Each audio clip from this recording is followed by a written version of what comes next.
Let me assure everyone that we will redouble our commitment to quality as a lifeline of our company.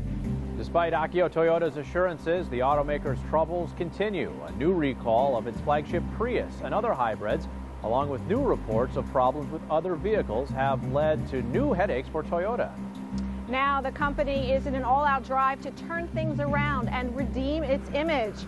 You're watching Nightly Business Report for Tuesday, February 9th. This is Nightly Business Report with Susie Garib and Tom Hudson.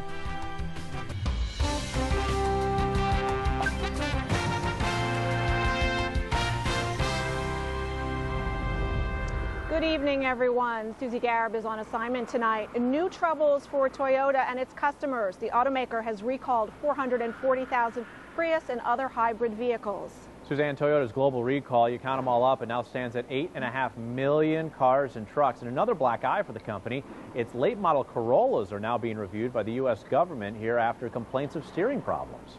And Akio Toyoda, grandson of the automaker's founder, says he's coming to the U.S. to see how to fix the company's tarnished image. Joining me now with his take on Toyota's troubles and how to repair them is Michael Ramah. He is Director of Strategic Planning at Porter Novelli. Michael, welcome to the program. Thank you, Suzanne. Great to be here.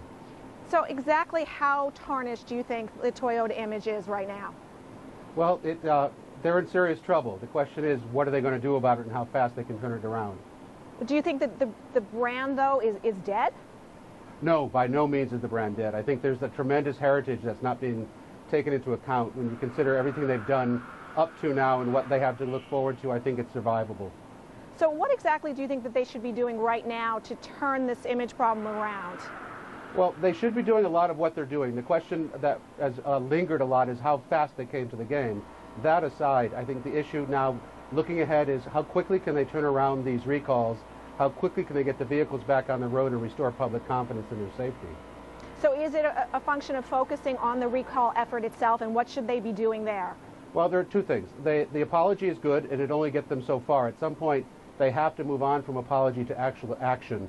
And the number of cars, the sheer volume of that is going to be a vast undertaking. But I think that the continuity, the momentum, and the reassurances that they are on top of it, and the move by Toyota to come here and actually oversee this, I think, is a good move. And one of the things that you mentioned when we spoke earlier today was the use of social media to repair some of these image problems. I found that very, very interesting. How exactly should they be using social media? Well, it's a powerful tool for engagement. Before I came over here today, I did a quick dip in to look at what's going on in the social media and what sort of discussions are taking place. And if you look at Twitter and you look at some of the blogs, what surprised me is that we still have, a year ago, about 41% having a neutral point of view on Toyota. That number hasn't changed. What we're seeing, the movement is on the extremes, and not surprisingly, there's an uptick of about 10%.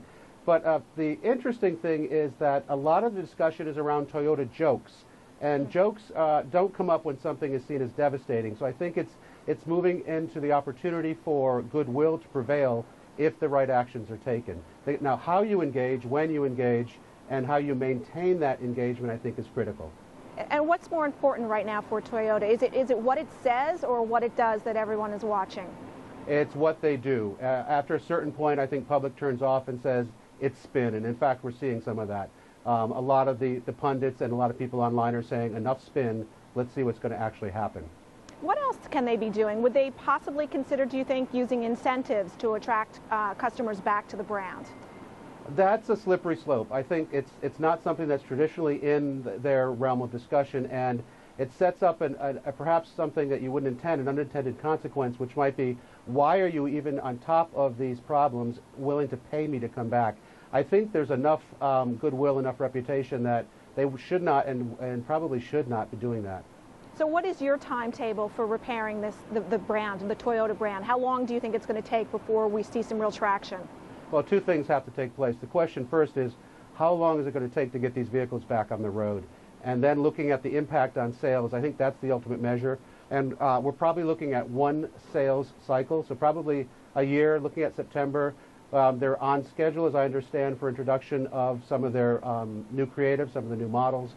And I think that momentum should be sustained. And so we're looking at probably 9 months to a year. Okay, thank you. Let's leave it there. Some very interesting thoughts. Thank you very much. Thank you. My guest this evening, Michael Ramah of Porter Novelli.